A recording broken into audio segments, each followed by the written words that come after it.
Inspector Kapil Chauhan ने police चौकी पर मुजरिम को गिरफ्तार करके जेल में बंद किया और कांस्टेबल छोटे लाल से पूछा, सिमरन मैडम आ गई क्या?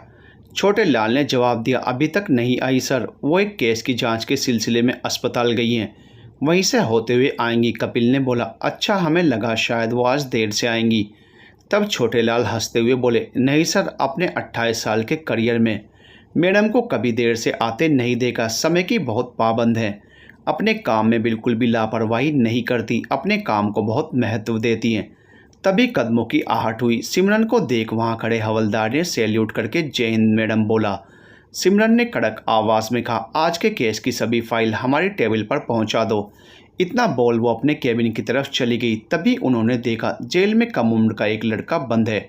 शक्ल से किसी अच्छे घर का लग रहा था। उसे देख सिमरन ने पूछा, क्या हुआ, क्या किया इसने? तब छोटे लाल ने फाइल आगे बढ़ाते हुए कहा, मैडम, इसने अपने साथ पढ़ने वाले एक लड़के पर चाकू से जानलेवा हमला किया है। अभी तक उस लड़के को होश नहीं आया, वो अस्पताल में है। सिमरन ने उसकी फाइल पढ़ी। वो केवल 18 साल का है। उसका नाम अनिरुद्ध वर्मा है। वो 12वीं में पढ़ता है। उसके घर में उसका 4 साल छोटा भाई और माँ बाप हैं। कारण का कुछ पता चला? उसने ऐसा क्यों किया? सिमरन ने दोबारा से छोटे लाल से पूछा।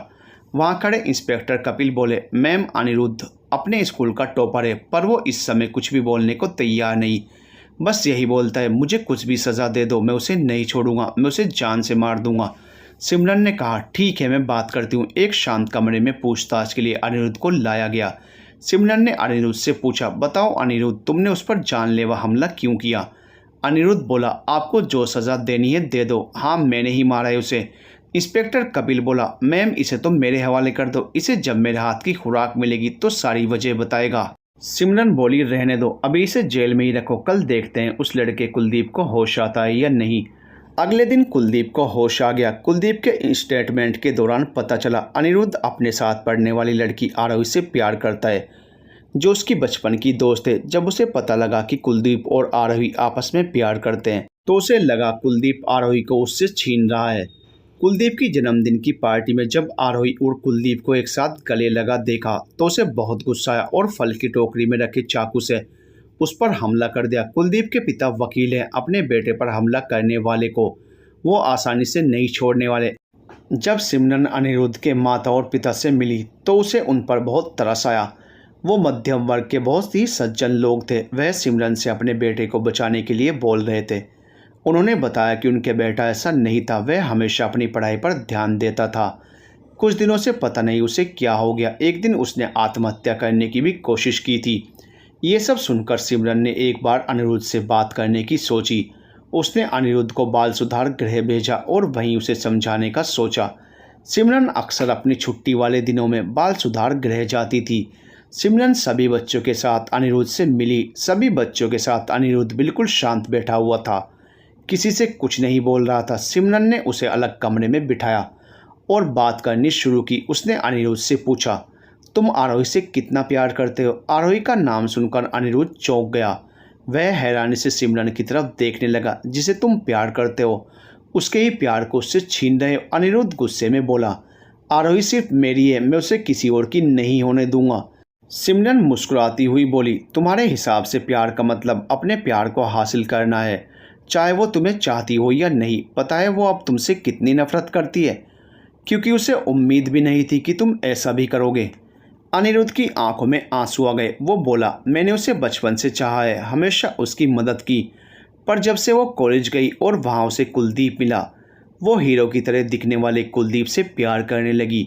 वो हम दोनों के बीच में आया है, मैं उसे नहीं छोड़ूंगा। आज आरोही कुलदीप की वजह से मुझसे नफरत करने लगे। सिमरन ने परिवार वालों की तरफ से और कई तरीके से समझाया, पर सब बेकार रहा। सिमरन ने आरोही से बात की और अनिरुद्ध को समझाने के लिए बोला। आरोही अनिरुद्ध की बचपन की दोस्त थी और अनिरुद्ध को अपना बहुत अच्छा दोस्त मानती थी। आरोही के घर वाले नहीं चाहते थे आरोही अनिरुद्ध से मिले, पर आरोही ने बोला, वो मेरा दोस्त है, अगर मेरे बात करने से उसकी सोच बदल जाएगी तो मैं ज़रूर बात करूंगी। सिमरन के कहने से वो उसकी बात मान गई। अगले दिन आरोही अनिरुद्ध से मिलने गई। अनिरुद्ध और कम उम्र के सभी कैदियों को एक अलग कमरे में पुलिस की निगरानी में रखा गया था। आरोही को देख अनिरुद्ध चौंक गया। वो बड़बड़ाने लगा, आरोही तुम आ गई, मुझे यकीन था तुम भी मुझसे प्यार करती हो, तुम ज़रूर आओगी। आरोही के चेहरे पर उदासी थी। उसकी हिम्मत नहीं हो रही थी अनिरुद्ध को बताने की कि वो कुलदीप से प्यार करती है, ना कि अनिरुद्ध से। आरोही ने बोला, देखो अनिरुद्ध, तुम मेरे सबसे अच्छे दोस्त हो और हमेशा रहोगे, पर मैंने कभी तुम्हें दोस्त के अलावा किसी और नज़र से नहीं देखा। जो प्यार का एहसास मुझे कुलदीप के साथ हुआ वो तुम्हारे साथ कभी हुआ ही नहीं। कुलदीप और तुम दोनों ही मेरे लिए महत्वपूर्ण हो। तुमने कभी भी मुझे अपना दोस्त माना है, कभी प्यार किया है, तो कुलदीप को मारने का ख्याल मन से निकाल दो। जो सच है उसे स्वीकार करो। अपनी जिद से तुम्हें कुछ नहीं मिलेगा। अनिरुद्ध शांति से आरोही की बातें सुन रहा था। उसकी आंखों से लगातार आंसुओं की धार बह रही थी। आरोही वहां से ये सब बात बोलकर चली गई, पर अनिरुद्ध और शोक में डूब गया। वो बिल्कुल शांत हो गया। उस दिन किसी से कुछ नहीं बोला, बस निर्जीव की तरह बैठा रहा। रात में खाना भी नहीं खाया। उस रात जब करीब आधी रात बीत गई तो अनिरुद्ध शौचालय गया। वहाँ की कांच की खिड़की का थोड़ा सा हिस्सा टूटा हुआ था। अनिरुद्ध ने वो कांच का एक टुकड़ा लिया और अपने कलाई की नस काट ली।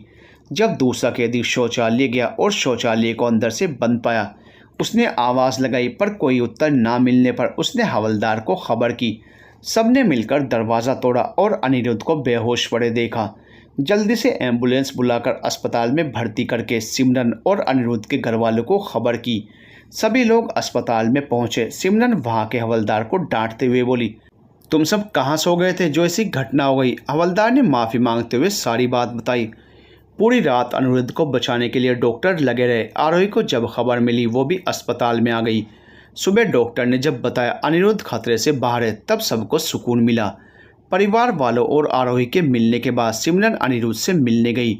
वो अनिरुद्ध को देखकर बोली, तुम इतने छोटे बच्चे सर पर प्यार का भूत सवार करके कुछ भी कर देते हो और अपने आप को आशिक बताते हो। अनिरुद्ध बोला, आप नहीं समझोगी प्यार को, आपने तो शायद कभी प्यार किया भी नहीं होगा। अनिरुद्ध की बात पर सिमरन मुस्कुराई और बोली, आपको यहाँ एक हफ्ते रुकना है और आज रविवार है, हमारी छुट्टी का दिन, तो हम आपको एक कहानी सुनाते हैं। अनिरुद्ध का मन तो नहीं था कुछ भी सुनने का, पर इतनी सख्त इंस्पेक्टर कोई कहानी सुनाए तो दिलचस्पी तो हो ही जाती है।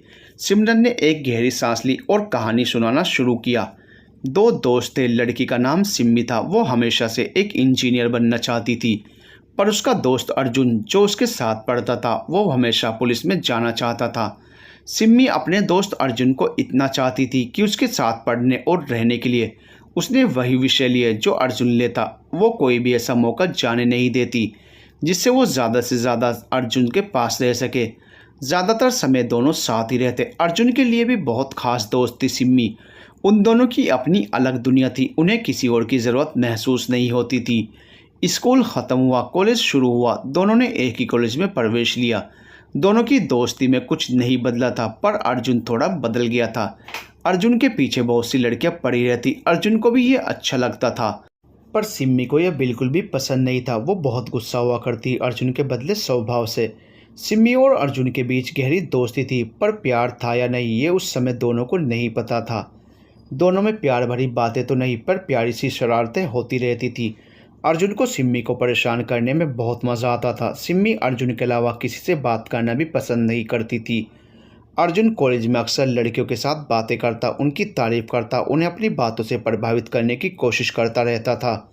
वो सिम्मी से लड़कियों के मोबाइल नंबर लाने को बोलता था। सिम्मी को ये सब देखकर बहुत जलन होती थी।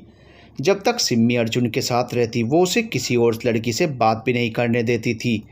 और जिस दिन अर्जुन कॉलेज नहीं जाता था सिम्मी भी नहीं जाती थी।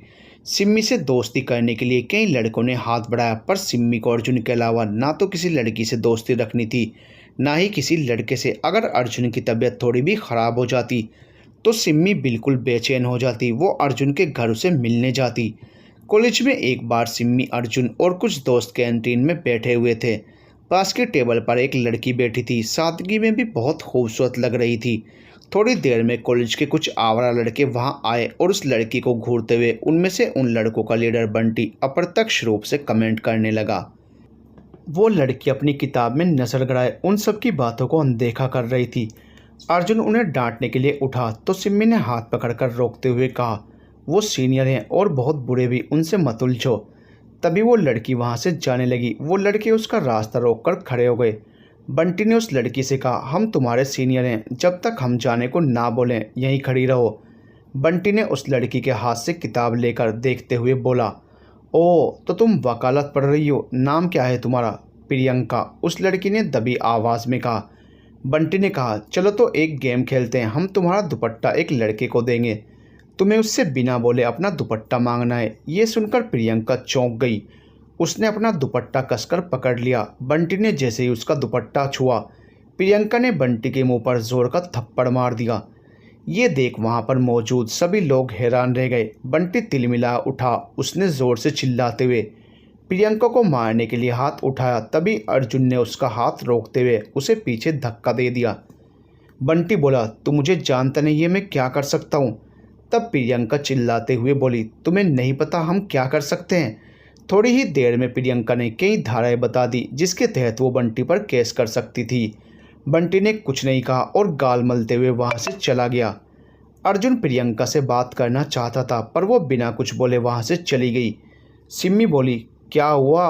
पहली बार लड़की ने भाव नहीं दिया तो बुरा लग रहा है? अर्जुन मुंह बनाते हुए बोला, ओह हेलो, वो मेरे टाइप की नहीं है, मुझे कोई दिलचस्पी नहीं उससे बात करने में। अगले दिन कॉलेज में अर्जुन और सिम्मी पहुंचे तो अर्जुन ने क्लास में जाने से मना करते हुए सिम्मी से कहा, तुम चलो मैं थोड़ी देर में आता हूं। सिम्मी क्लास में चली गई।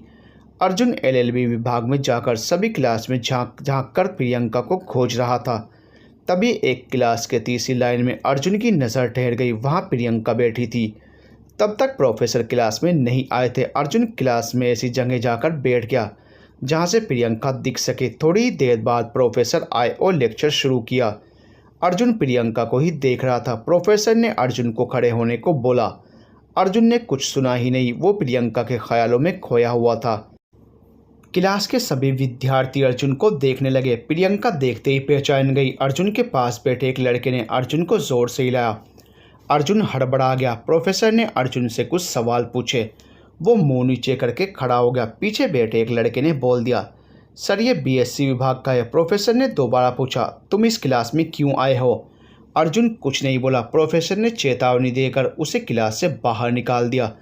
अर्जुन मुस्कुराता हुआ वहाँ से चला गया। जब वो अपनी क्लास के पास पहुँचा तो सिम्मी क्लास के बाहर ही खड़ी थी। अर्जुन समझ गया सिम्मी उसकी वजह से क्लास में नहीं गई। दोनों साथ में क्लास में गए जहाँ दोनों को देर से आने के कारण प्रोफेसर से डांट पड़ी। सिम्मी अर्जुन को घूर कर देख रही थी। अर्जुन अक्सर प्रियंका को देखने के लिए उन जगहों पर जाता जहाँ वो होती, उस बस में जाता जिस बस में वो जाती। प्रियंका को ये सब देखकर आभास हो गया था कि अर्जुन उसका पीछा कर रहा है और सिम्मी को भी पता था, पर लड़कियों से दोस्ती अर्जुन के लिए सामान्य थी, इसलिए सिम्मी ने कुछ नहीं कहा। प्रियंका अपने चाचा चाची और उनकी बेटी माधुरी के साथ रहती थी। जब वो 16 साल की थी उसके माता पिता तभी दुर्घटना में चल बसे थे। एक दिन मौका देखकर अर्जुन ने प्रियंका से बात करनी चाहिए। अर्जुन ने प्रियंका से कॉफ़ी पीने का आग्रह किया तो प्रियंका ने मना कर दिया। प्रियंका ने कई बार अर्जुन को अलग अलग लड़कियों के साथ घूमते बातें करते देखा था। प्रियंका की नज़रों में अर्जुन की छवि अच्छी नहीं थी। सिम्मी और अर्जुन के दोस्त दूर से ही दोनों की बातचीत को देख रहे थे। जब प्रियंका वहाँ से चली गई तो उन्होंने अर्जुन का मजाक बनाते हुए कहा, अर्जुन हर लड़की एक जैसी नहीं होती। अर्जुन बोला, ऐसा कुछ नहीं है, बस मैं उसे पूछ रहा था। बंटी ने दोबारा परेशान तो नहीं किया? सिम्मी बोली, मैं तुम्हारे बचपन की दोस्त हूँ, मुझे सब पता है। अर्जुन प्रियंका को पसंद करने लगा था। बंटी अपने थप्पड़ का बदला लेने के लिए कई चालें चलता था पर अर्जुन उसकी हर चाल को नाकामयाब कर देता। अर्जुन कई बार प्रियंका की मदद करता पर प्रियंका धन्यवाद भी नहीं करती। अर्जुन के बार बार मदद करने से प्रियंका के मन में अर्जुन के प्रति सम्मान पैदा हो रहा था। कॉलेज के वार्षिक कार्यक्रम के दौरान रोमियो जूलियट का नाटक में अर्जुन रोमियो बना और अपने सर से बोलकर प्रियंका को जूलियट के लिए सहमत कर लिया। प्रियंका बहुत मुश्किल से सर के कहने से सहमत हुई थी। अभ्यास के दौरान दोनों की बढ़ती नज़दीकियाँ देख सिम्मी अंदर ही अंदर टूट रही थी, क्योंकि उसे एहसास होना शुरू हो गया था वो अर्जुन से प्यार करती है, इसलिए उसे किसी और का होते हुए देख सिम्मी को बर्दाश्त नहीं हो रहा था। कॉलेज के लॉन में अर्जुन और सिम्मी साथ में किताबें लिए किसी विषय पर बहस कर रहे थे। तभी प्रियंका वहां आ गई। अर्जुन प्रियंका को देख अपने बाल ठीक करने लगा। अर्जुन के मुंह से आवाज़ निकली, तुम यहाँ? प्रियंका हल्की मुस्कान के साथ बोली, हाँ, आपने जो भी हमारी मदद की उसके लिए दिल से धन्यवाद। सिम्मी बिना कुछ बोले एक बार प्रियंका को और एक बार अर्जुन को देख रही थी। अर्जुन प्रियंका की बातों का जवाब देते हुए बोला, नहीं, इसमें धन्यवाद देने जैसी कोई बात नहीं थी। हाँ, अगर साथ एक कप कॉफ़ी हो जाए तो। अर्जुन अपनी कही हुई लाइन अधूरा छोड़ते हुए उम्मीद से प्रियंका की तरफ देखने लगा। प्रियंका थोड़ा सोच के बाद बोली, हमारा लेक्चर अभी फ्री है, आपको भी यहाँ देखकर लग रहा है। क्लास नहीं है तो कैंटीन चलें कॉफ़ी पीने। ये सुनकर अर्जुन के चेहरे पर चमक आ गई। वो बोला, मैं तो बिल्कुल फ्री हूँ, चलो चलते हैं। सिम्मी बोली, हाँ हाँ चलते हैं, चलो। तभी अर्जुन प्रियंका के पीछे से इशारे में साथ चलने को मना करते हुए बोला, नहीं, सिम्मी को तो नोट्स बनाने हैं, वो हमारे साथ कैसे जा सकती है, उससे बहुत काम है। सिम्मी अर्जुन के व्यवहार से हैरत से बोली, नोट्स तो। अर्जुन सिम्मी के पास गया और हाँ, मैं भी तो वही कह रहा हूँ, तुम्हारे नोट्स नहीं बने हैं। उसने इशारे से सिम्मी को साथ जाने को मना करने को बोला। सिम्मी समझ गई और बोली, हाँ ठीक है, आप लोग जाएं। अर्जुन और प्रियंका जब वहाँ से चले गए तो सिम्मी को पहली बार बहुत दुख हुआ। अर्जुन उसका दोस्त था, इतनी बेरुखी की उसे उम्मीद नहीं थी। सिम्मी की आंखों से अर्जुन के लिए प्यार मोती बनकर छलक रहा था, पर इस बात का अर्जुन को ज़रा भी एहसास नहीं था कि वो अनजाने में सिम्मी का दिल दुखा रहा है। अर्जुन की जितनी नज़दीकियाँ प्रियंका से बढ़ रही थी, सिम्मी से वो उतना ही दूर होता जा रहा था। अब वो सिम्मी के साथ कम समय बिताता था। अगर वो सिम्मी के साथ होता, प्रियंका भी साथ ही होती थी। सिम्मी को लगता था अर्जुन उसके साथ होकर भी साथ नहीं है। सिम्मी समझ गई थी अर्जुन को अपना प्यार मिल गया है, अब वो प्रियंका के साथ खुश है। सिम्मी अब खुद को अर्जुन से दूर ही रखने लगी थी। हमेशा शरारत करने वाली सिम्मी शांत हो गई थी। अगले दिन सिम्मी का जन्मदिन था। सिम्मी उस दिन थोड़ा उदास थी, इसलिए वह कॉलेज नहीं गई। अर्जुन का फ़ोन आया तो अर्जुन ने कॉलेज न आने का कारण पूछा। सिम्मी ने बताया, तबीयत कुछ ठीक नहीं। अर्जुन उसे डांटते हुए बोला, तुमने मुझे बताया नहीं। सिम्मी बोली, तुम्हारे पास समय ही कहाँ था मेरी बात सुनने के लिए, फिर मैं तुम्हें परेशान नहीं करना चाह रही थी। अर्जुन ने कहा, ठीक है, चलो मैं तुमसे मिलने तुम्हारे घर आता हूँ। अर्जुन को इस तरीके से सिम्मी का जन्मदिन भूलना सिम्मी को बहुत ज़्यादा दुख दे रहा था। ऐसा कभी नहीं हुआ था जब अर्जुन सिम्मी का जन्मदिन भूला हो।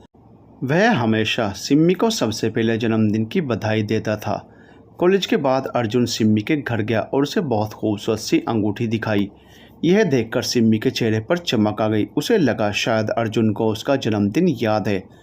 अर्जुन ने अंगूठी को दिखाते हुए पूछा, कैसी है? सिम्मी खुश होकर बोली, बहुत खूबसूरत है। अर्जुन सिम्मी को गले लगाकर बोला, मुझे पता था तुम्हें मेरी पसंद ज़रूर पसंद आएगी, बस प्रियंका को भी पसंद आ जाए। प्रियंका का नाम सुनकर सिम्मी चौंक गई और सवालिया निगाहों से अर्जुन की तरफ देखने लगी। अर्जुन ने कहा, सब कुछ इतनी जल्दी हो गया, पता ही नहीं चला। प्रियंका मेरा प्यार जिसे मैं चाहता हूँ, जो मुझे लगता है वो मेरे लिए ही बनी है। अपनी बात आगे बढ़ाते हुए अर्जुन बोला, तुम मेरी सबसे अच्छी दोस्त हो, इसलिए तुम्हें सबसे पहले बता रहा हूँ। तुम बताओ ना सिम्मी, क्या वो मेरे प्रपोजल को अपनाएगी? कल मैं प्रियंका को अपने दिल की बात बताने जा रहा हूँ। यह सुनकर सिम्मी बहुत ज़्यादा दुखी थी, पर अर्जुन के चेहरे की खुशी देखकर उसने अपना दुख जाहिर नहीं किया। दिल टूटने से जो उसके अंदर एक दुख का सैलाब पलकों के बांध से रुका हुआ था, वह निकलने के लिए बेताब हो रहा था, लेकिन सिम्मी ने उसे नियंत्रित कर रखा था और अर्जुन के हंसते चेहरे को देखकर मुस्कुरा रही थी। तभी सिम्मी की माँ अपने हाथ में जूस लेकर कमरे में आई। उन्होंने अर्जुन से कहा, अरे बेटा, काफ़ी दिनों बाद आए हो। मुझे तो लगा कि तुम सिम्मी को जन्मदिन की बधाई देना भूल गए हो, क्योंकि तुम हर साल सिम्मी के जन्मदिन पर सुबह ही केक लेकर घर आ जाते थे। अर्जुन यह सुनकर आश्चर्य में पड़ गया और सिम्मी की तरफ देखने लगा। सिम्मी अभी भी मुस्कुरा रही थी। उसने अपने सर पर हाथ मारते हुए कहा, अरे इतना महत्वपूर्ण दिन में कैसे भूल गया? अर्जुन ने सिम्मी को गले लगाकर बोला, happy birthday my dear, I am sorry, मैं अभी केक लेकर आता हूँ। सिम्मी ने हाथ पकड़ते हुए कहा, नहीं रहने दो, कोई ज़रूरत नहीं है। अर्जुन बोला, क्या हुआ सिम्मी, तुम तो बिल्कुल बदल गई हो। मुझे तो लगा मेरी इस गलती पर तुम मेरे सर के बाल नोच डालोगी, पर तुम तो शांत हो, इतनी कैसे बदल गई? सिम्मी मुस्कुराते हुए बोली, बदल तो तुम भी गए हो ना अर्जुन। ज़रूरी तो नहीं होता ना हमेशा एक जैसा ही दिन हो। ज़रूरी नहीं होता जो हमारे लिए ख़ास है हम भी उसके लिए ख़ास ही हों। समय के साथ सब बदलता रहता है, बस परेशानी और दुख उन्हें होता है जो खुद को बदल नहीं पाते। समय के साथ लोगों के लिए हमारी अहमियत भी बदल जाती है। अर्जुन सिम्मी के माथे पर अपना हाथ रखकर बोला, सिम्मी तुम्हारी तो सच में तबीयत ठीक नहीं लगती, इतनी बड़ी बड़ी बातें कैसे करने लगी? सिम्मी बोली, छोड़ो ये सब, ये बताओ कब प्रियंका को अपने दिल की बात बता रहे हो? मैं बहुत खुश हूँ तुम्हारे लिए, तुम्हें तुम्हारा प्यार मिल गया। अर्जुन सिम्मी का जन्मदिन भूलने पर शर्मिंदा था। वो बोला, चलो हम दोनों कहीं घूमने चलते हैं। सिम्मी ने मना करा, पर सिम्मी की माँ भी सिम्मी के उदास होने से परेशान थी। इसलिए जब अर्जुन ने सिम्मी की माँ से बोला कि सिम्मी उसके साथ नहीं जा रही, तो उन्होंने अर्जुन की बात मानने की सलाह दी। ना चाहते हुए भी सिम्मी तैयार होकर अर्जुन के साथ घूमने चली गई। सिम्मी और अर्जुन दोनों एक रेस्टोरेंट में बैठे थे। अर्जुन ने सिम्मी के लिए केक मंगाया। केक काटते हुए अर्जुन अपने फ़ोन से सिम्मी के साथ फ़ोटो ले रहा था। तभी प्रियंका का फ़ोन आ गया और अर्जुन बात करने के लिए रेस्टोरेंट से बाहर आ गया। सिम्मी फिर उदास हो गई थी। अर्जुन के वापस आने पर सिम्मी ने घर जाने के लिए बोला। जल्दी ही दोनों अपने अपने घर वापस चले गए। सिम्मी घर पहुंचकर बहुत रोई। उसका दिल टूट गया था। अर्जुन ने प्रियंका को अपने दिल की बात बताई। प्रियंका भी अर्जुन को चाहती थी, तो खुशी से अर्जुन का प्रस्ताव स्वीकार कर लिया। ग्रेजुएशन के आखिरी साल की परीक्षा भी समाप्त हो गई थी। सिम्मी के नंबर अर्जुन से बहुत अच्छे आए थे। अर्जुन के माता पिता की शादी की सालगिरह में सिम्मी और उनके माता पिता सब लोग एक साथ बैठे थे। अर्जुन के पिता सिम्मी और अर्जुन से पूछते हुए बोले, आगे क्या करना है भविष्य में। उन्होंने अर्जुन को दिल्ली पुलिस के लिए निकले फॉर्म के विषय में बताया और सिम्मी से भी फॉर्म भरने को कहा। अर्जुन और सिम्मी दोनों से फॉर्म भरने और तैयारी करने को कहा। अर्जुन प्रियंका से भी मिलता रहता था। अर्जुन ने प्रियंका से कहा, मैं अपने पैरों पर खड़ा होने के बाद अपने घर वालों से अपनी शादी की बात करूंगा। प्रियंका भी अर्जुन के फैसले से खुश थी। दोनों ने अपने सुनहरे भविष्य के सपने देखने लगे। अर्जुन अपना ज़्यादा से ज़्यादा समय प्रियंका के साथ बिताता था। सिम्मी को अब इन सब की आदत हो गई थी। उसने अपने मन को समझा लिया था, अर्जुन और प्रियंका एक दूसरे के लिए ही बने हैं। सिम्मी दिल्ली पुलिस फॉर्म भरने के बाद परीक्षा की तैयारी करने में लग गई। प्रियंका और अर्जुन अपना सपना सच करना चाहते थे, इसलिए प्रियंका ने अर्जुन को परीक्षा की तैयारी पर ध्यान देने की सलाह दी और मिलना भी कम कर दिया। ये सब आसान नहीं था, पर अर्जुन और प्रियंका के अच्छे भविष्य के लिए ये बहुत ज़रूरी था। अर्जुन को अपना सपना पूरा करने का इससे अच्छा मौका नहीं मिलेगा। अर्जुन ने इस मौके को गंभीरता से लिया और मन लगाकर परीक्षा की तैयारी की। परीक्षा का दिन भी आ गया। अर्जुन और सिम्मी दोनों अपनी परीक्षा देने के लिए तैयार थे। क्योंकि दोनों की परीक्षा संस्था एक ही थी, वह दोनों एक साथ ही गए। वह सफ़र सिम्मी को बहुत अच्छा लग रहा था, क्योंकि प्रियंका का अर्जुन के जीवन में आने के बाद अर्जुन बहुत समय बाद सिम्मी के साथ इतना समय बिता रहा था। परीक्षा के बाद दोनों ने साथ में कॉफ़ी पी और घर के लिए चल दिए। रास्ते में अर्जुन बोल रहा था, बस जल्दी से मेरी नौकरी लग जाए, फिर प्रियंका से शादी कर उसे जल्दी से अपना बना लूँगा और उसे ज़िंदगी की सारी खुशियाँ दूंगा। सिम्मी को अर्जुन की आंखों में प्रियंका के लिए बहुत सारा प्यार साफ दिखाई देता था। वो उदास तो थी, पर अर्जुन की खुशी देखकर खुश हो जाती। परीक्षा के परिणाम के दिन सिम्मी और अर्जुन दोनों ने अपनी अपनी परीक्षा उत्तीर्ण कर ली थी। अब उनका रेस, मेडिकल, मेरिट लिस्ट इत्यादि ये सारी चीज़ें रह गई थी। समय बीतने के साथ रेस, मेडिकल के बाद मेरिट लिस्ट में अर्जुन और सिम्मी दोनों का नाम आ गया। सब लोग बहुत खुश थे। कुछ समय बाद अर्जुन और सिम्मी को ट्रेनिंग पर जाने का भी समय पता चल गया। उन्हें 15 दिन बाद ट्रेनिंग पर जाना था। अर्जुन ने सबसे पहले यह बात प्रियंका को बताई। प्रियंका भी खुश थी, साथ ही अर्जुन के दूर जाने से उदास भी। अर्जुन के घर और सिम्मी के घर में सभी लोग बहुत प्रसन्नता और गर्व महसूस कर रहे थे। दोनों के सफल भविष्य की शुरुआत हो रही थी। अर्जुन सिम्मी दोनों ने इसके लिए बहुत मेहनत भी की थी। अर्जुन अक्सर प्रियंका से मिलने जाता था। अब केवल 2 दिन शेष रह गए थे ट्रेनिंग पर जाने के। अर्जुन बहुत खूबसूरत तोहफे के साथ प्रियंका से मिलने गया। प्रियंका रेस्टोरेंट के कांच के बड़े से दरवाजे के पास बैठी थी। उसने वहीं से अर्जुन को आते देखा। अर्जुन के सामने से आती हुई एक लड़की अर्जुन से टकरा गई और अर्जुन ने उसे संभालने के लिए बाहों में पकड़ा।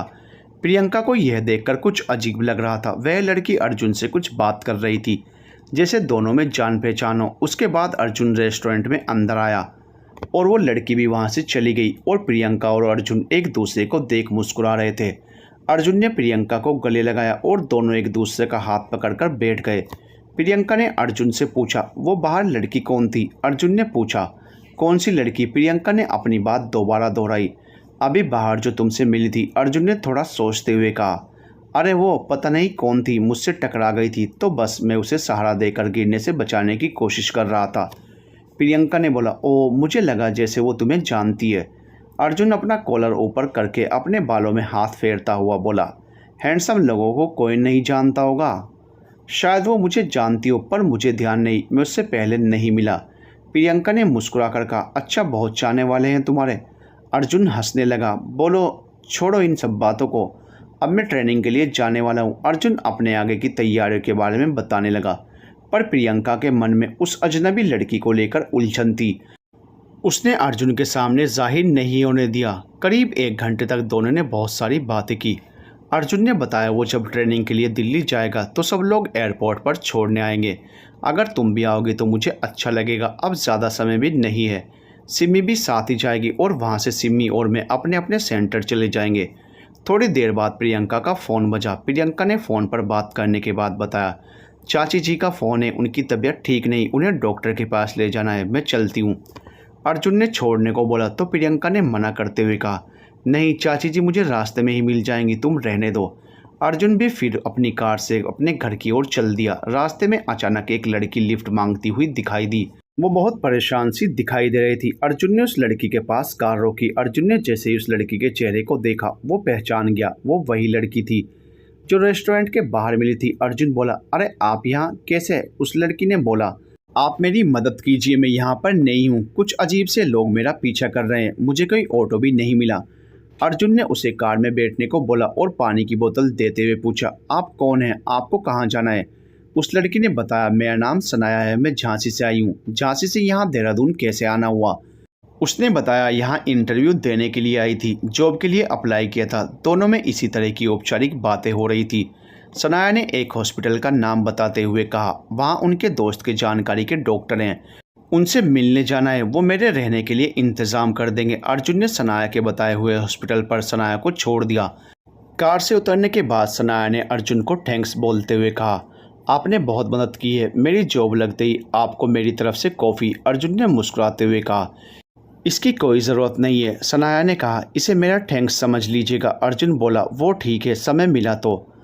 वैसे इसकी कोई ज़रूरत नहीं, मदद करना तो फ़र्ज़ होता है। तभी प्रियंका जो अपनी चाची जी के साथ उस हॉस्पिटल में आई हुई थी, वो हॉस्पिटल से बाहर आई तो अर्जुन और उस लड़की को देखकर चौंक गई। ये वही लड़की थी जो रेस्टोरेंट के बाहर मिली थी।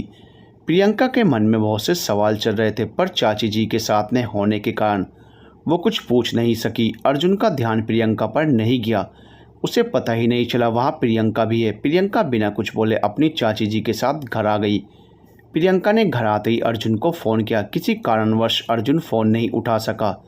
प्रियंका लगातार फ़ोन पर फ़ोन करती रही। जब अर्जुन ने इतने सारे मिस कॉल देखे तो आश्चर्य में पड़ गया। अर्जुन ने प्रियंका को फ़ोन किया तो प्रियंका ने अगले दिन मिलने को बुलाया। अर्जुन ने बताया उसे परसों ट्रेनिंग के लिए जाना है, कल उसे कुछ ज़रूरी सामान लेने जाना है। अर्जुन ने बोला, समय और मौका मिला तो ज़रूर मिलने आ जाऊँगा। अगले दिन अर्जुन और सिमी कुछ सामान लेने के लिए मॉल में घूम रहे थे, तभी वहाँ सनाया दिख गई। सनाया ने अर्जुन और सिमी से मिलकर बात करते हुए अपनी जॉब के बारे में बताया और एक कॉफ़ी साथ पीने को कहा। अर्जुन ने मना करते हुए कहा कि अभी समय नहीं है, जल्दी में है, पर सनाया के बार बार कहने पर सिमी ने अर्जुन से सनाया की बात मान लेने को कहा। तीनों लोग कॉफ़ी के साथ बैठे बातें कर रहे थे। अर्जुन ने कॉफ़ी पीते हुए सिमी को सनाया के बारे में बताया। तभी अचानक ना जाने कैसे प्रियंका आ गई। सिमी प्रियंका को देख खुश होते हुए बोली, आओ प्रियंका बैठो, अच्छा हुआ तुम भी मिल गई, मैं एक कॉफ़ी और ऑर्डर करती हूँ। प्रियंका गुस्से में थी। प्रियंका ने बोला, नहीं रहने दो, अर्जुन को समय नहीं हमारे साथ बैठने का, बातें करने का। सिमी समझ गई थी दोनों में ज़रूर कुछ कहा सुनी हुई है। सिमी ने सनाया से कहा, सनाया यहाँ बहुत अच्छी परफ्यूम शॉप है, चलो मैं दिखाती हूँ। सिमी ने अर्जुन से इशारे में प्रियंका से बात करने को कहा। सिमी सनाया के जाने के बाद प्रियंका ने सारा गुस्सा एक ही बार में अर्जुन पर बरसा दिया। प्रियंका ने कहा, मुझसे बोला था तुमने, तुम नहीं जानते वो लड़की कौन है, अब नाम भी पता है, दोस्ती भी इतनी कि साथ कॉफ़ी, हमसे मिलने का समय नहीं।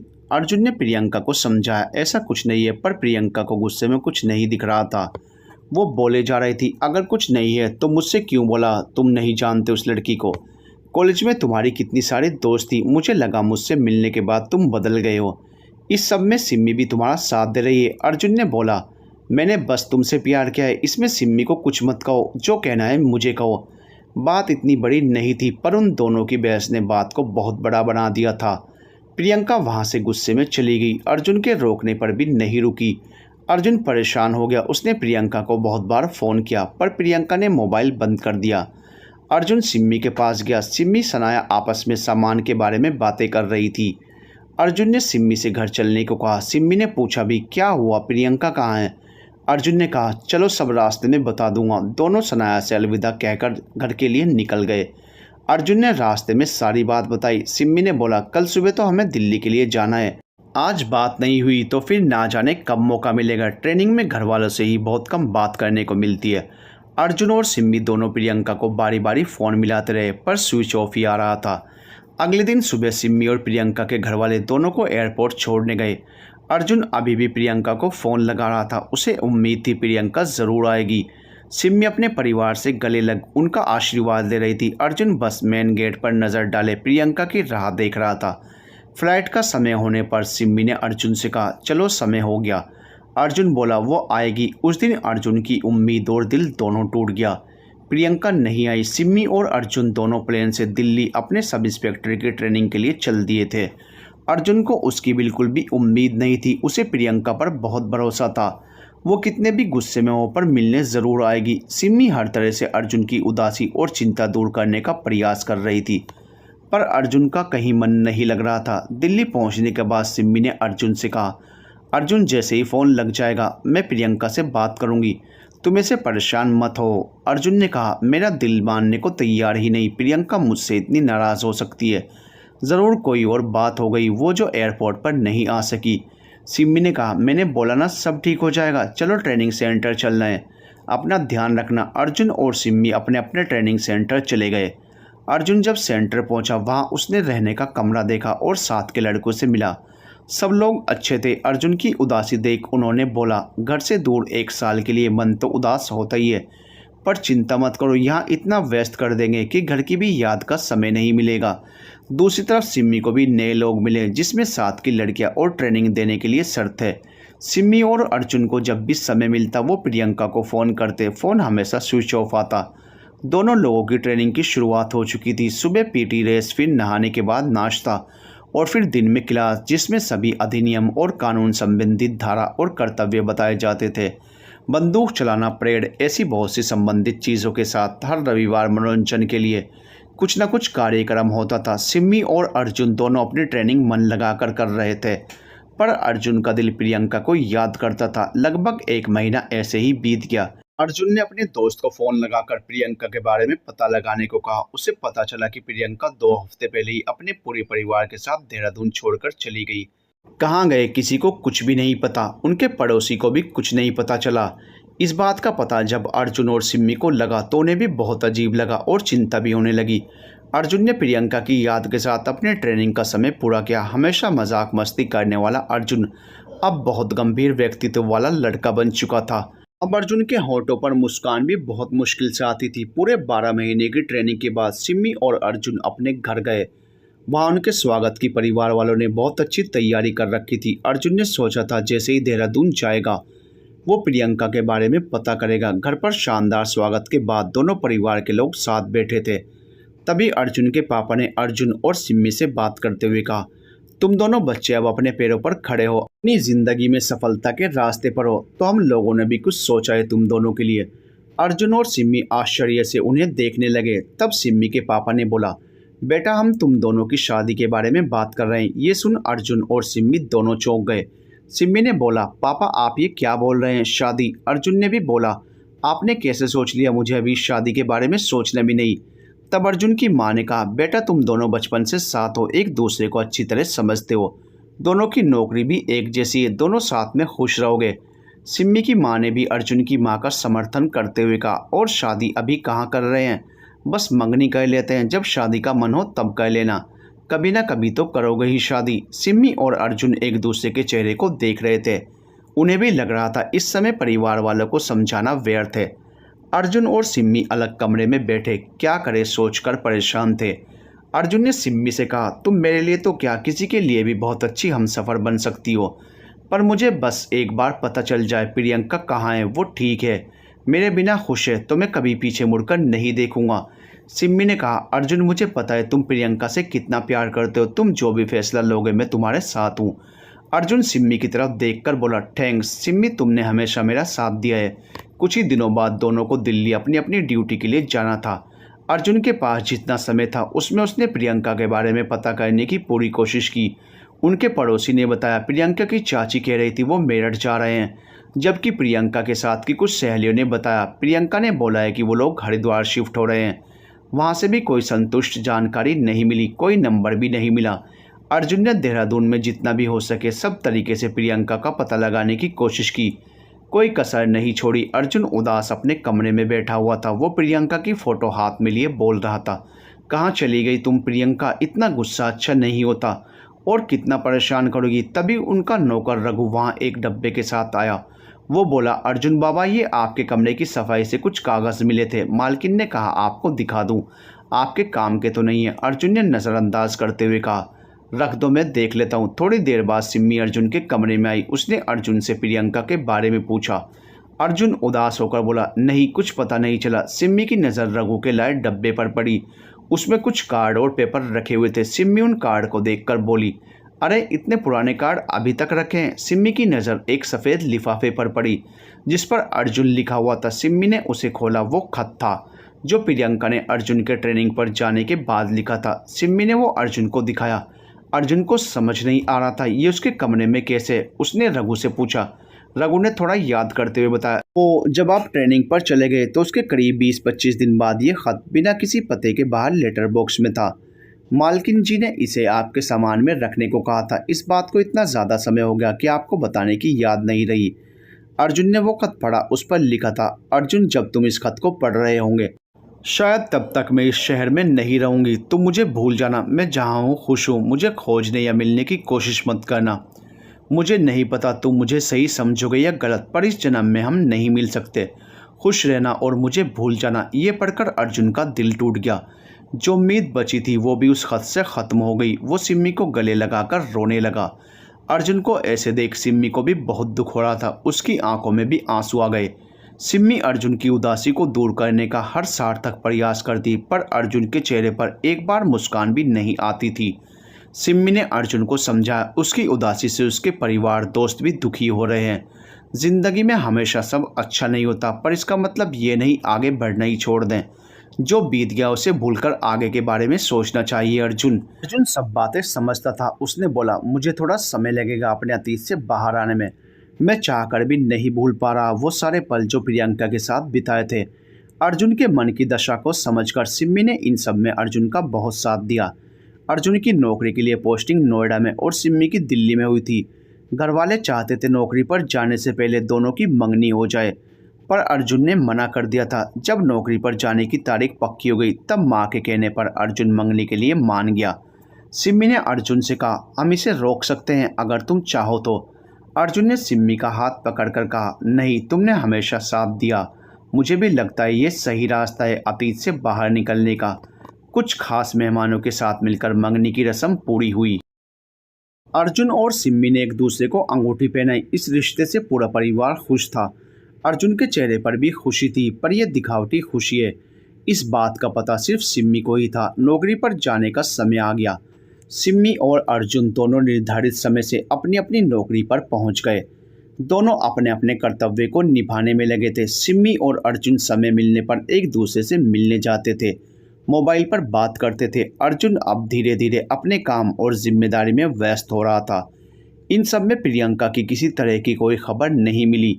अर्जुन और सिम्मी अपना खाली समय साथ में ही बिताते थे। लगभग 6 महीने ऐसे ही बीत गए। घर वालों ने शादी का मुहूर्त निकलवा कर अर्जुन को बताया अब से 4 महीने बाद या अगले साल का मुहूर्त है, तुम दोनों मिलकर बता दो शादी कब करनी है। अर्जुन को छुट्टी नहीं मिल रही थी तो उसने सिम्मी से नोएडा आने को कहा। सिम्मी अगले दिन अर्जुन से मिलने नोएडा पहुंच गई। दोनों लोग एक रेस्टोरेंट में बैठे थे। अर्जुन ने शादी के मुहूर्त के बारे में बताते हुए पूछा हमें फैसला लेकर घर वालों को बताना है। दोनों को 4 महीने वाला मुहूर्त सही लगा। अर्जुन ने बिल के लिए वेटर को कार्ड दिया। तभी अर्जुन के सर का फ़ोन आया। अर्जुन फ़ोन पर बात करने के लिए रेस्टोरेंट से बाहर आ गया। वेटर ने कार्ड वापस किया तो सिम्मी ने अर्जुन का पर्स जो कि वहीं टेबल पर रखा था उठाकर उसमें कार्ड रखने के लिए देखा। उसने देखा अर्जुन ने अपनी माँ का फ़ोटो लगा रखा है। तभी सिम्मी को लगा फ़ोटो के नीचे भी किसी का फ़ोटो है। उसने देखा वो प्रियंका का फ़ोटो था। सिम्मी यह देख चिंता में डूब गई। उसे लगा था अर्जुन अपनी शादी से खुश है, जो प्रियंका को अपने ख्यालों से निकाल चुका है। पर अर्जुन अभी भी प्रियंका को चाहता था। वो फोटो इस बात का सबूत था। अर्जुन जैसे ही वापस आया, सिम्मी सामान्य होकर बैठ गई। सिम्मी ने बोला, एक बात पूछूं अर्जुन? अर्जुन ने कॉफ़ी पीते हुए कहा। पूछो। सिम्मी ने बोला, अगर अब कहीं तुम्हें प्रियंका मिल जाए तो क्या अब भी तुम उसे ही चाहोगे? अर्जुन कॉफ़ी पीते हुए रुक गया। उसने नजरें झुका ली। थोड़ा रुक कर अर्जुन बोला, कैसी बात करती हो? मैं तुमसे शादी करने का फैसला कर चुका हूँ। तुम मेरा वर्तमान हो, वो मेरा गुजरा कल थी। जहाँ होगी खुश होगी। उसे मेरी और मेरे प्यार की ज़रूरत नहीं। अगर उसे भी प्यार होता तो मुझे ऐसे छोड़कर नहीं जाती। सिम्मी मुस्कुराकर मन ही मन में सोच रही थी, अर्जुन मैं तुम्हारे बचपन की दोस्त हूँ। मुझसे तुम चाहकर भी झूठ नहीं बोल सकते। अर्जुन को दोबारा फ़ोन आया। अर्जुन ने बात करने के बाद बताया, सिम्मी मुझे अभी जाना है। किसी आदमी ने अस्पताल में किसी लड़की को ज़ख्मी हालत में भर्ती कराया है। सिम्मी ने कहा, ठीक है, मैं भी साथ चलती हूँ। अस्पताल से होने के बाद मुझे बस स्टॉप छोड़ देना। अर्जुन ने कहा, ठीक है चलो। सिम्मी और अर्जुन दोनों अस्पताल पहुंचे, जहां पहले से दो हवलदार मौजूद थे। उन्होंने एक आदमी की तरफ इशारा कर बताया, यही उस लड़की को लेकर आया था। अर्जुन ने उस आदमी से पूछा, वो लड़की उसे कहाँ मिली? उस आदमी ने बताया, उसका नाम जगदीश है, वो एक बैंक में काम करता है। शाम को घर आते हुए ये लड़की रास्ते में मदद मांगती दिखी। वो जख्मी थी, उसके चेहरे के गाल का नीचे का हिस्सा जला हुआ लग रहा था। उसने उसे अपने दुपट्टे से ढक रखा था। उसने बोला, कुछ लोग मुझे मारना चाहते हैं, मुझे पुलिस स्टेशन तक छोड़ दीजिए। पर जैसे ही मेरी कार में बैठी वो बेहोश हो गई। वो कौन है, क्या नाम है, कुछ नहीं पता। अर्जुन ने डॉक्टर सुमन से मिलकर उस लड़की के बारे में पूछा। उसके चेहरे के बाईं तरफ के गाल की तरफ का थोड़ा हिस्सा और कान जला हुआ है। ये बहुत पहले का गर्म पानी या तेजाब से जला हुआ है। करीब 3 दिन से उसने कुछ नहीं खाया है। उसकी बॉडी में कुछ खाना नहीं गया और उसे नशे के इंजेक्शन भी दिए गए हैं। अर्जुन ने डॉक्टर से पूछा, क्या हम उससे मिल सकते हैं? डॉक्टर ने बताया, हाँ, पर वो अभी होश में नहीं आई हैं, आप बस देख सकते हैं। अर्जुन और सिम्मी दोनों उस लड़की को देखने गए। जब कमरे में पहुंचे, उस लड़की का मुंह दाई तरफ झुका हुआ था, जिससे जला हुआ हिस्सा दिख रहा था। डॉक्टर उसके चेहरे की चोट दिखाते हुए उसका चेहरा सीधा करते हुए बोली, इनकी आंखों पर भी हल्की चोट आई है।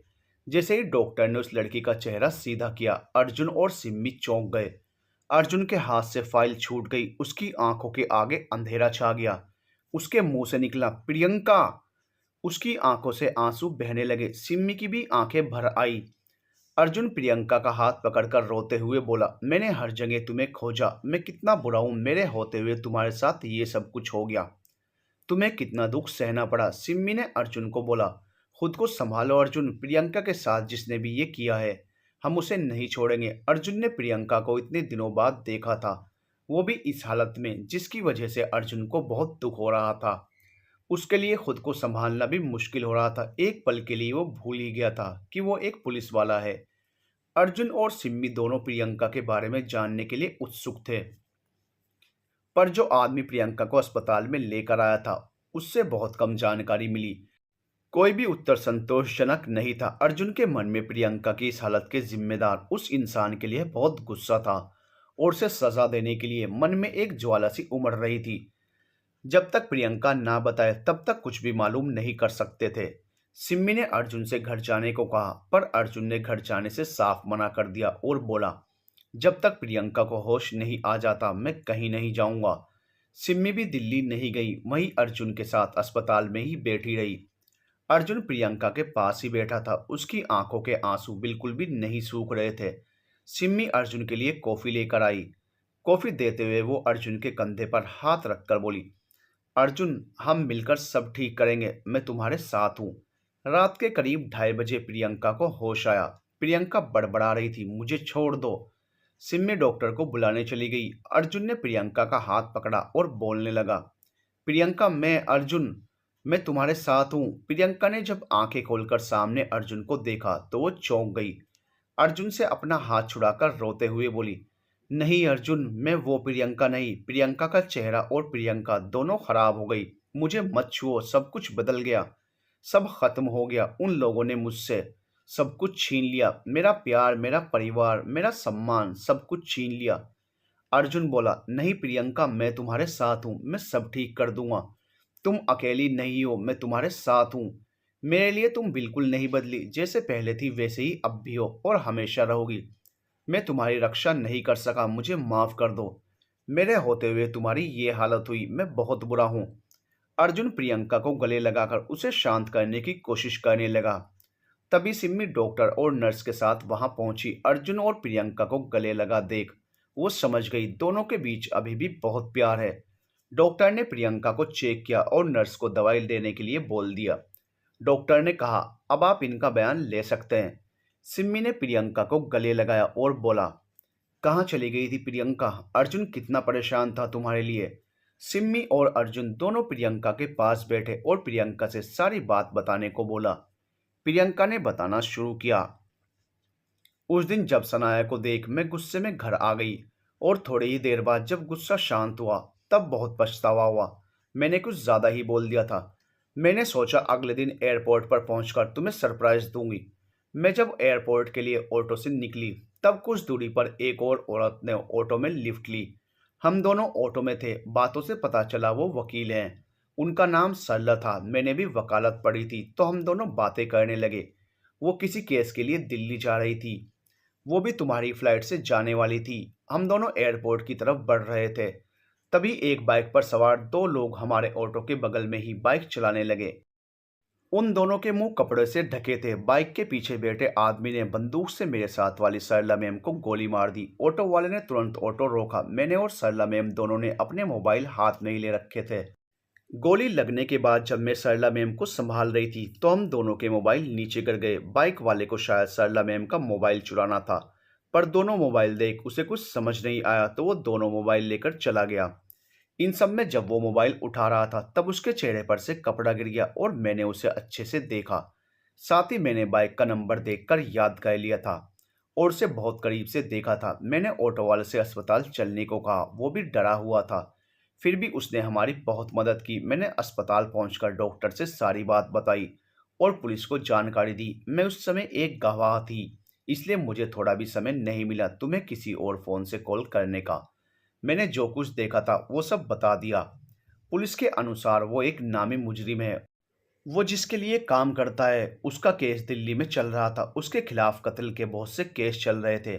ये सरला वकील उनके खिलाफ लड़ रही थी। अस्पताल में डॉक्टर ने सरला मैम को मृत घोषित कर दिया। पुलिस की पूछताछ के बाद मैं घर जाने के लिए निकली। तभी वो दोनों मुजरिम बाइक से मेरा पीछा करने लगे।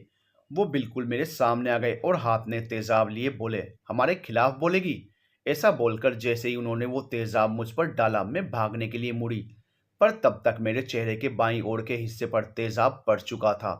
मैं चिल्लाने लगी, वो वहां से भाग गए। मैं लगभग 15 से 20 मिनट तक चिल्लाती रही, पर कोई मदद को नहीं आया। फिर एक रिक्शे वाले ने मुझे वहां देखकर मेरी मदद की और अस्पताल पहुंचाया।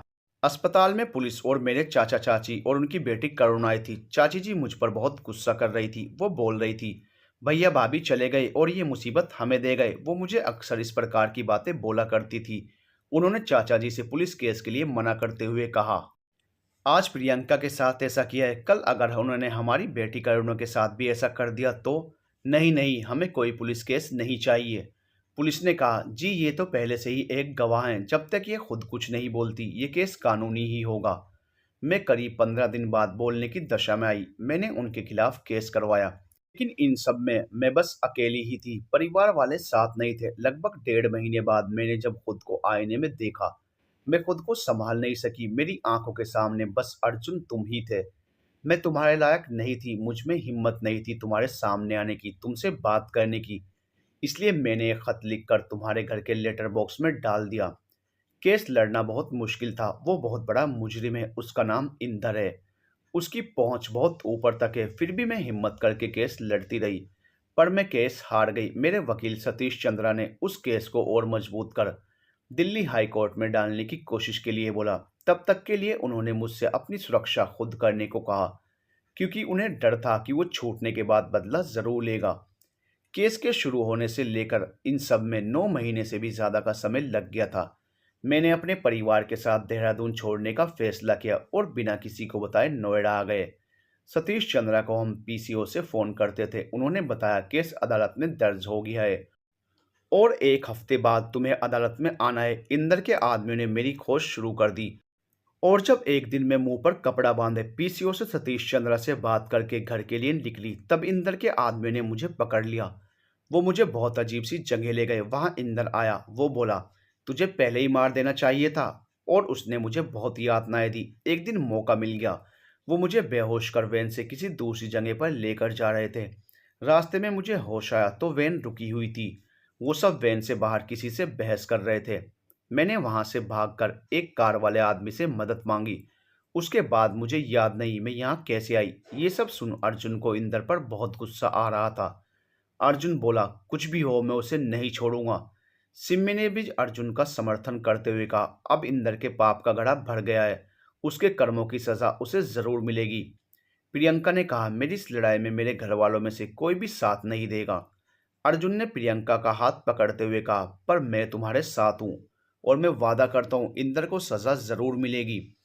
सिम्मी ने जब अर्जुन और प्रियंका को हाथ पकड़े देखा तो वो मायूस हो गई, पर हिम्मत करके अपना हाथ दोनों के हाथ के ऊपर रखते हुए बोली, मैं भी साथ हूं। जो तुम्हारा है वो तुम्हें जरूर मिलेगा। तुम्हें इंसाफ दिलाकर रहेंगे।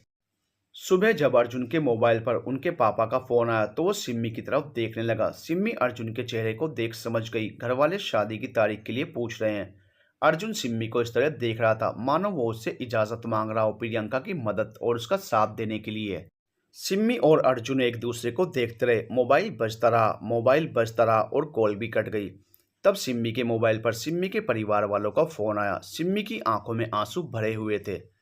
सिम्मी ने फोन उठाया और पापा को नमस्ते करते हुए बोली, पापा हम दोनों को इस साल इतनी लंबी छुट्टी नहीं मिल सकेगी कि शादी हो सके। अगले साल की कोई तारीख देख लेना। इन सब बात का पता प्रियंका को नहीं था। अर्जुन ने सिम्मी को गले लगाकर थैंक यू बोलते हुए कहा, तुम मेरे बिना कुछ कहे सब कुछ समझ जाती हो। सिम्मी बोली, बचपन से तुम्हें जानती हूँ, समझती हूँ। तुम्हारे दिल की बात को कैसे नहीं समझूंगी। सिम्मी दिल्ली के लिए निकल गई। वहां पहुंचकर इंदर के खिलाफ केस दर्ज किया। उस पर पहले से ही बहुत से केस चल रहे थे। प्रियंका की सुरक्षा के लिए अर्जुन ने सिम्मी से प्रियंका को अपने पास रखने का सुझाव दिया। सिम्मी और प्रियंका एक साथ रहने लगे। सिम्मी प्रियंका को बीते कल से बाहर निकालने के लिए पूरी कोशिश कर रही थी, पर प्रियंका तो जैसे मुस्कुराना ही भूल चुकी थी। सिम्मी ने प्रियंका को अपने और अर्जुन की बचपन की शरारत भरे फोटो दिखाए। तब प्रियंका ने सिम्मी से पूछा, सिम्मी तुम इतने साल एक साथ रहे तो क्या तुम्हें कभी अर्जुन से प्यार नहीं हुआ। सिम्मी ने नजरें झुकाकर कहा, हाँ दोस्तों में प्यार तो रहता ही है, तभी तो दोस्ती इतनी लंबी खींचती है। सिम्मी बोली, मैं खाना लगाती हूँ। प्रियंका ने सिम्मी का हाथ पकड़कर उसे रोकते हुए पूछा, सिम्मी तुम भी जानती हो मैं क्या पूछ रही हूँ। मैं नहीं चाहती अर्जुन मेरी परेशानी के कारण परेशान हो। उसकी भी जिंदगी है। मैं अपनी वजह से अर्जुन को परेशान नहीं कर सकती। वो बहुत अच्छी पत्नी पाने योग्य है। मैं उसके लायक नहीं। सिम्मी प्रियंका से बोली, जो समय के साथ बदल जाए वो प्यार नहीं मौसम होता है। तुम ये सब छोड़कर इंदर के केस के बारे में बताओ। तुम भी वकील हो। इस केस में हम सबको मिलकर इंदर को हराना है। इंदर पर पहले से ही चल रहे केस के लिए कोर्ट में सुनवाई थी। क्योंकि प्रियंका का केस नोएडा में दर्ज हुआ था तो अर्जुन भी केस के लिए कोर्ट आया था। प्रियंका को गवाही के लिए बुलाया गया, जहां प्रियंका के बलात्कार और तेजाब से हमले के बारे में बताया गया। प्रियंका से पूछा गया हर सवाल प्रियंका को बहुत तकलीफ दे रहा था। कोर्ट ने सुनवाई के लिए अगली तारीख दे दी। इंदर के खिलाफ केस मजबूत था, फिर भी इंदर कोर्ट के बाहर यही बोलता कि मुझे बचाने वालों की कमी नहीं है। देख लेना मैं बच निकलूंगा। हर रोज अखबार में प्रियंका और इंदर के केस के बारे में खबर छपती रहती। एक रोज अखबार में प्रियंका के लिए एक पत्रकार ने कुछ ऐसी लाइन लिखी, जैसे प्रियंका पर बीतने वाले सारे दर्द को शब्दों में जुबान मिल गई हो। एक चीख। किसी ने उस पल उसके दर्द को सोचा ना होगा जिस पल उन दरिंदों ने उसे जानवरों की तरह नोचा होगा। छिल गई होगी जिस्म के साथ आत्मा भी उसकी। इस कदर उन दरिंदों ने उसके मन को खरोंचा होगा। दर्द से वो ना जाने कितना चीखी और चिल्लाई होगी। उन दरिंदों ने जब उसे अपनी हवस की बलि चढ़ाई होगी। अस्मिता को उसकी अपने खंजर से करके तार तार सोए रहते हैं सब। जब वो करते हैं दरिंदगी की हद पार। धारबन आंखों से उसके बह रहे होंगे सैलाब अनेक। रौंदे होंगे कदमों तले जब उसके देखे ख्वाब हर एक। सोचा ना होगा रूबरू होंगे दरिंदे वेश इंसान का। ले लाचार थी वो जब चल रहा था दानव का खेल। पाला था उस माँ ने उसे बड़े प्यार से सहलाया था। उस कोमल कली को उन दरिंदों ने तेजाब से नहलाया था।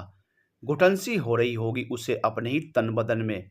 क्या त्याग दूं इस देह को, सोच रही होगी अपने मन में।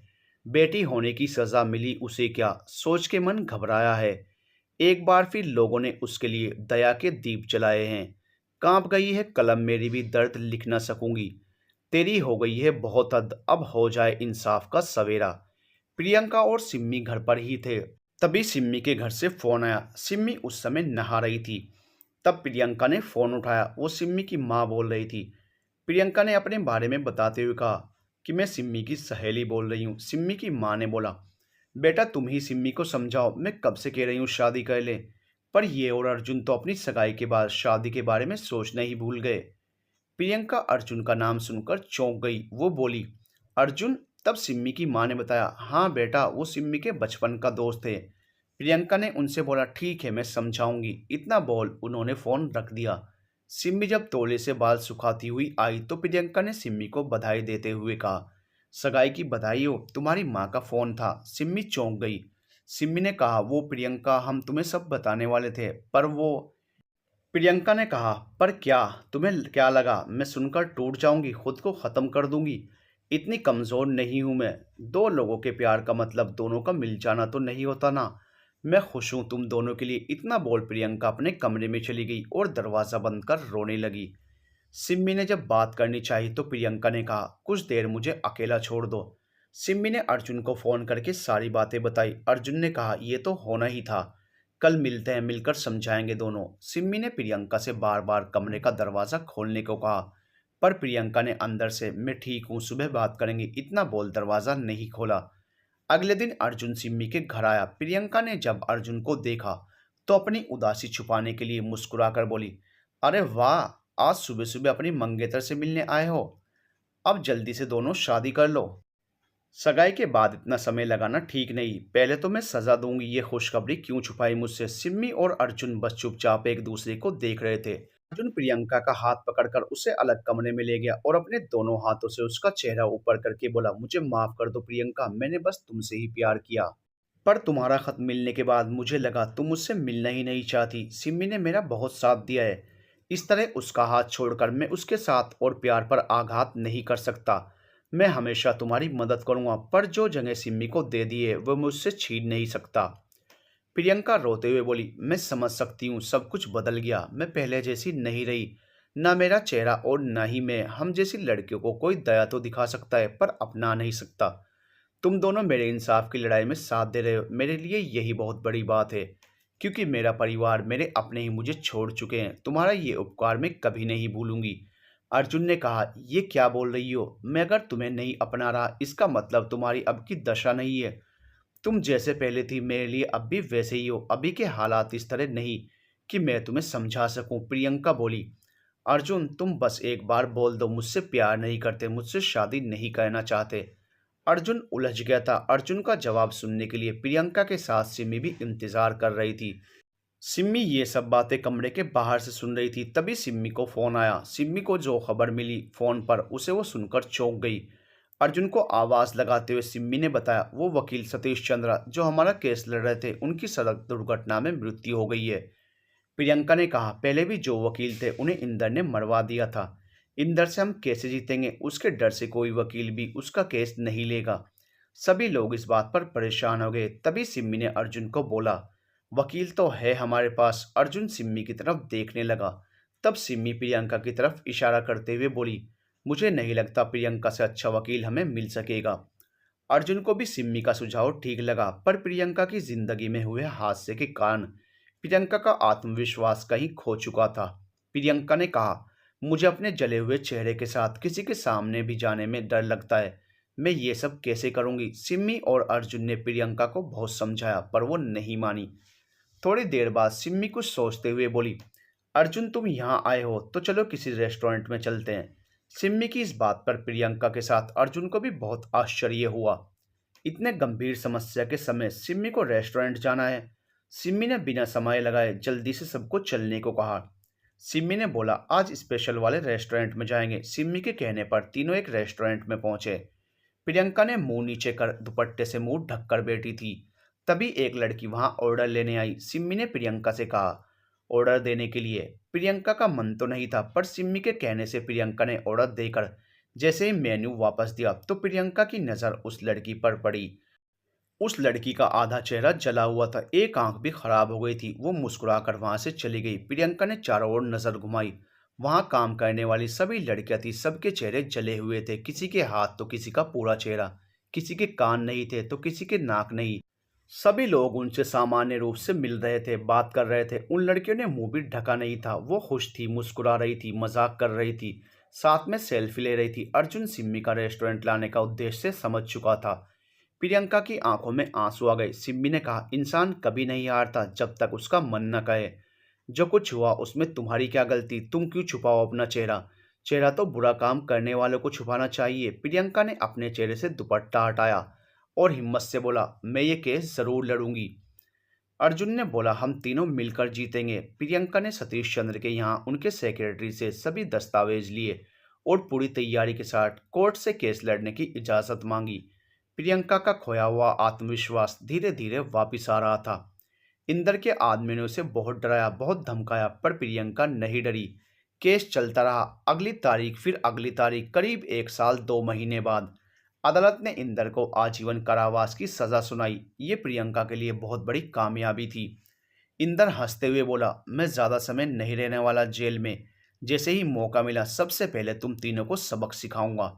सिम्मी उसे जेल ले जाने के लिए उसके साथ ही जीप में बैठी थी। इंदर धमकी पर धमकी दे रहा था, सिम्मी बस मुस्कुरा रही थी। इंदर बोल रहा था, हंस ले जितना हंसना है, तेरी ये हंसी और शक्ल प्रियंका से भी बुरी कर दूंगा। जीप जैसे ही पुल पर आई, सिम्मी ने इंदर की तरफ देखकर बोला, तेरा बायोडाटा पढ़ा सुना है, तुझे तैरना नहीं आता? सिम्मी की मुस्कान और उसके ऐसे सवाल से इंदर के मन में कुछ अनहोनी की आशंका हुई। सिम्मी ने जीप चला रही कांस्टेबल स्वाति से इशारा किया। इंदर उठकर सिम्मी पर अपने बंदे हाथ से हमला करने लगा। इतने में स्वाति ने जीप इस तरह घुमाई कि वो पुल के नीचे बह रही नदी में जा गिरी। स्वाति और बाकी के कांस्टेबल वहां से तैरकर निकल गए। थोड़ी देर बाद सिम्मी भी पानी से बाहर आ गई। सिम्मी और उसके साथियों ने बताया, इंदर के जीप में हमला करने से जीप बेकाबू हो गई और नदी में जा गिरी। थोड़ी देर बाद इंदर की लाश पानी से निकाली। इस बात का पता जब अर्जुन को चला तो वो समझ गया ये सब सिम्मी की योजना थी। जहां एक और इस काम के लिए सिम्मी पर कई सवाल उठे, पर सिम्मी के साथ के कांस्टेबल और पुलिस के सहयोग से सब सवालों के संतोषजनक उत्तर दे दिए। वहीं दूसरी तरफ सभी लड़कियां और वो सब जो ऐसे लोगों का शिकार बन चुकी थी, उन्होंने एक राहत की सांस ली। उन सब ने सिम्मी की बहुत तारीफ की। अर्जुन, सिम्मी और प्रियंका तीनों के सहयोग से लड़कियों के लिए खतरा बन चुके मुजरिम को उचित सजा मिली। एक बड़े केस की जीत के बाद प्रियंका के पास और भी केस के प्रस्ताव आने लगे। प्रियंका के लिए सफलता और अतीत के अंधेरे से निकलने के लिए रास्ता मिल गया था। इस बात से अर्जुन और सिम्मी दोनों खुश थे। प्रियंका के पास अब एक अलग ऑफिस और घर था। लेकिन बात वापस वहीं शादी पर आ गई। अर्जुन और सिम्मी के परिवार वालों ने आकर दोनों को सरप्राइज दिया। अर्जुन और सिम्मी दोनों उस समय दिल्ली में ही थे। वो प्रियंका का हर प्रकार से सहयोग कर रहे थे।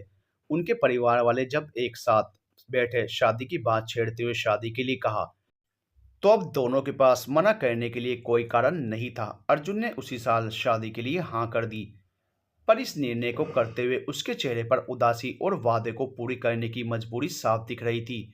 इस उदासी को सिम्मी साफ देख पा रही थी। थोड़ी ही देर में वहां प्रियंका आई। सभी लोगों को देख वो सकपका गई।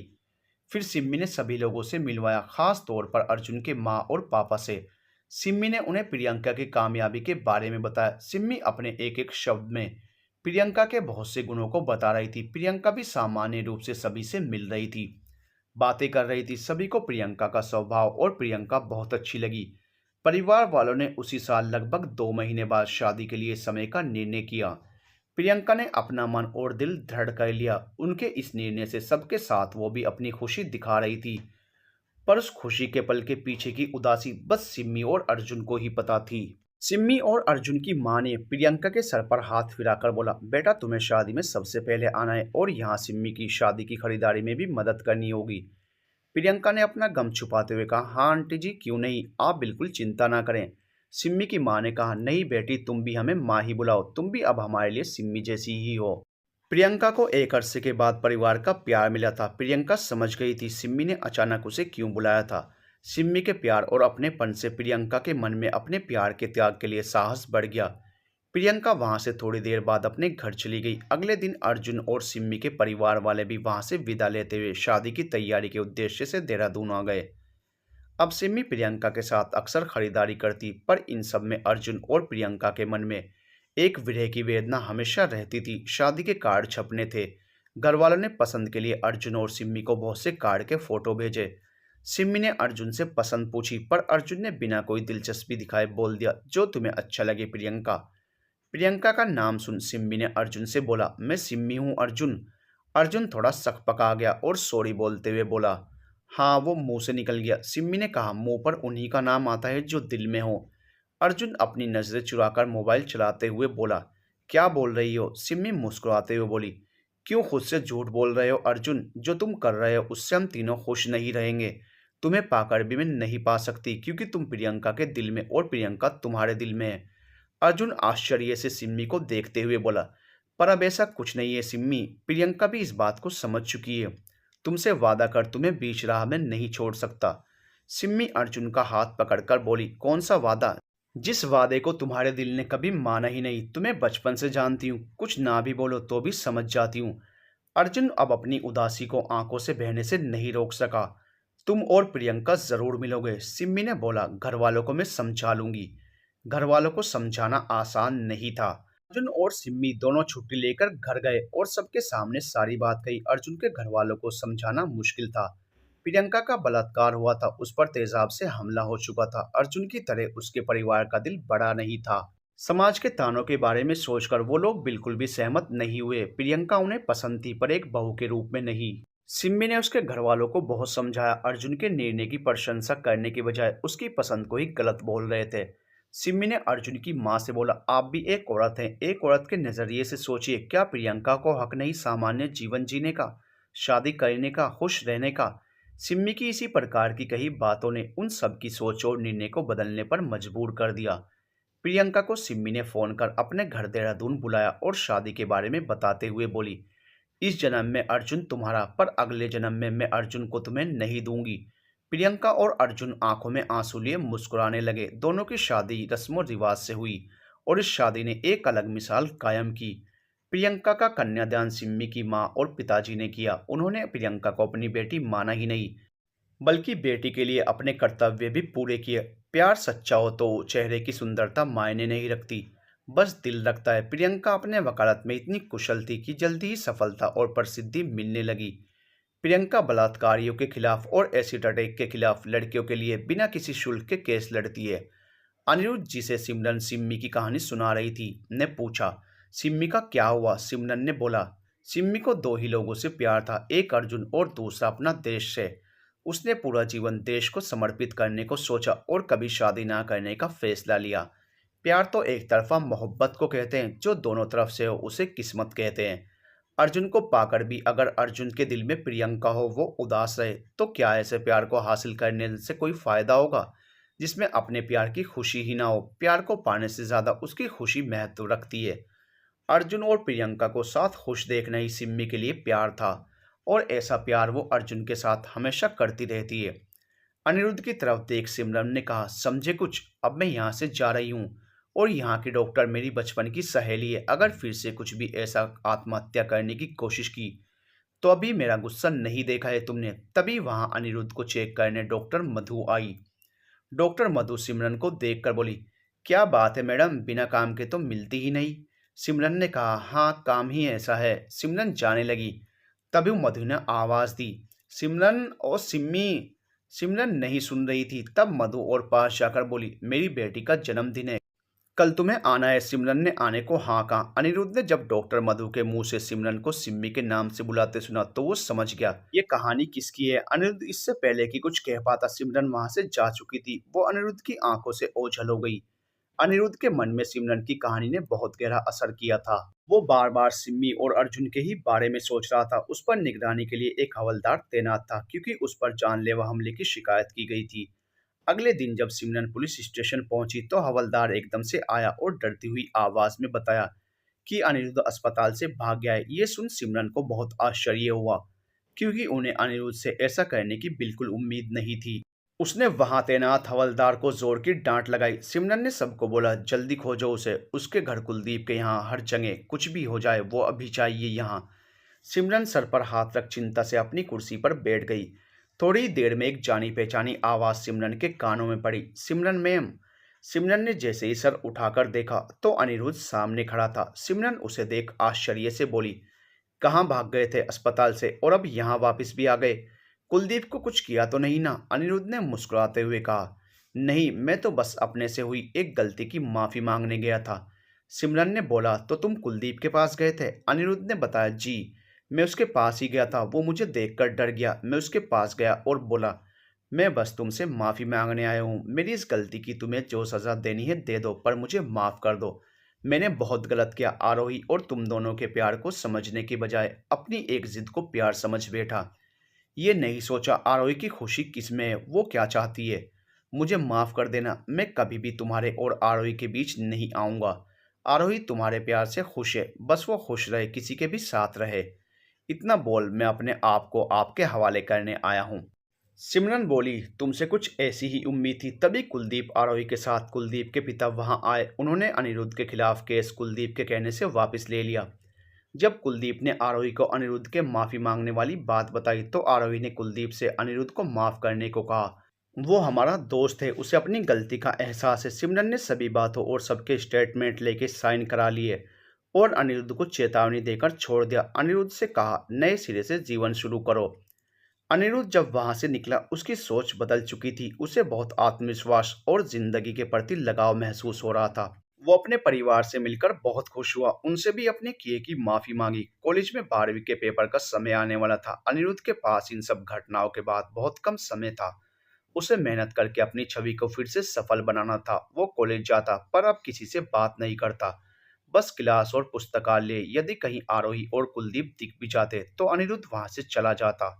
वो उन लोगों के पास भी नहीं जाता, ना बात करता। वो अपनी खुद से हुई दोस्ती से खुश था, पर आरोही को ये सब बहुत अखरता था। अनिरुद्ध का नजरअंदाज करना उसे अच्छा नहीं लगता था। वो बचपन का दोस्त थे। आरोही जब भी बात करना चाहती, पर अनिरुद्ध बस उसकी पूछी बातों का जवाब देता और ज्यादा कुछ नहीं बोलता था। परीक्षा खत्म हुई, सबकी छुट्टियां शुरू हुई, पर अनिरुद्ध कहीं नहीं गया। छुट्टियों में बस परिवार के साथ समय बिताया। परीक्षा का परिणाम आया। अनिरुद्ध ने फिर से टॉप किया था। उसका खोया हुआ सम्मान वापस मिल चुका था। अनिरुद्ध ने आगे की पढ़ाई कहीं उस शहर से दूर करनी चाहिए। अनिरुद्ध डॉक्टर बनना चाहता था। अनिरुद्ध ने देहरादून के एक मेडिकल कॉलेज में प्रवेश परीक्षा दी, जहां बहुत अच्छे नंबर से पास भी हो गया और मेरिट लिस्ट में नाम भी आ गया। अब अनिरुद्ध को देहरादून जाना था। देहरादून जाने से पहले अनिरुद्ध सिमरन से मिलकर धन्यवाद करना चाहता था, क्योंकि सिमरन ने ही उसे सही रास्ता दिखाया था। अनिरुद्ध जाने से पहले सिमरन से मिलने उसके घर गया। अनिरुद्ध ने जैसे ही डोरबेल बजाई, किसी महिला ने दरवाजा खोला। अनिरुद्ध ने अपना परिचय देते हुए सिमरन से मिलने की बात बताई। उस महिला ने आवाज लगाई, सिमरन मैडम, आपसे कोई मिलने आया है।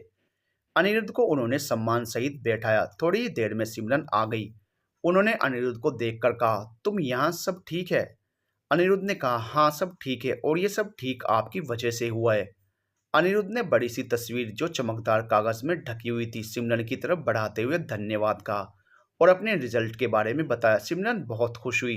तब अनिरुद्ध ने कहा, आपके कारण ही यह सब हो पाया। मैं सिमरन और सिम्मी दोनों का धन्यवाद करने आया हूँ। तभी लगभग 3 साल की एक प्यारी सी लड़की मम्मी बोलती हुई आई और अनिरुद्ध को देख सिमरन से लिपट गई। अनिरुद्ध को बहुत आश्चर्य हुआ। अनिरुद्ध ने कहा, तो क्या सिम्मी ने फिर शादी कर ली? सिमरन ने कहा, नहीं, पर उसने एक लड़की को गोद में लिया। अगर आप सक्षम हैं तो अनाथ आश्रम के किसी एक बच्चे को गोद जरूर लें और उन्हें शिक्षित करें। अनिरुद्ध सिमरन से बहुत प्रभावित हुआ।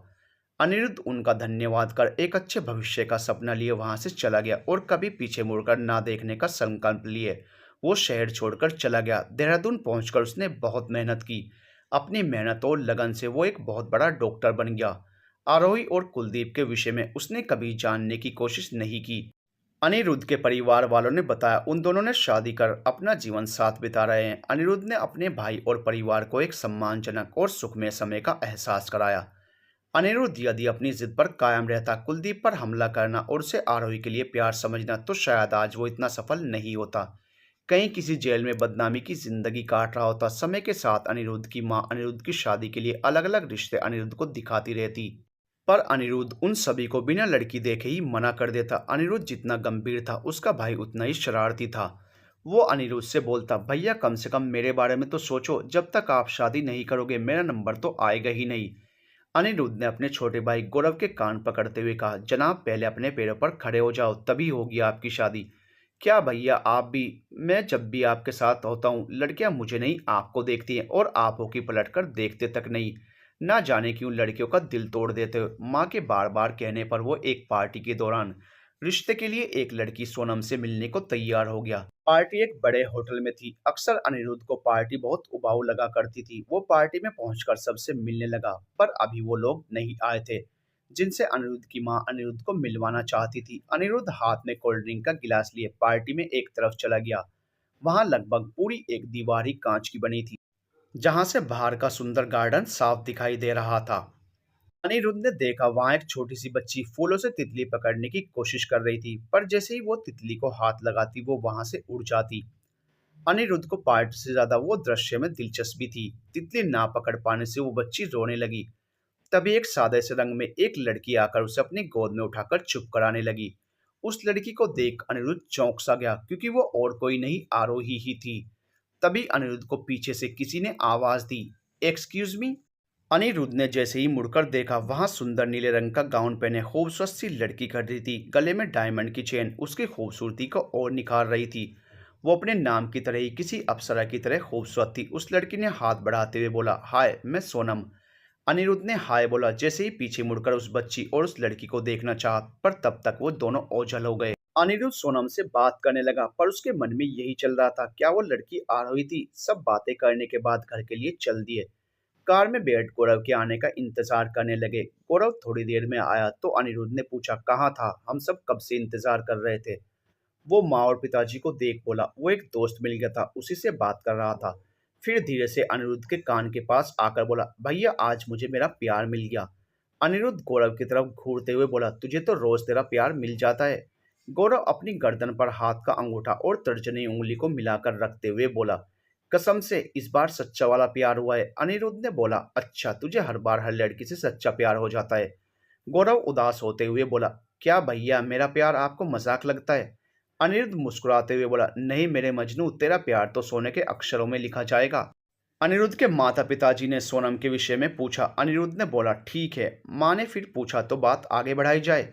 तभी गौरव बोला, हाँ माँ, भैया से क्या पूछती हो। अनिरुद्ध कुछ नहीं बोला। अगले दिन अनिरुद्ध अस्पताल पहुंचा तो अपने कंपाउंडर से मरीजों को अंदर भेजने को बोला।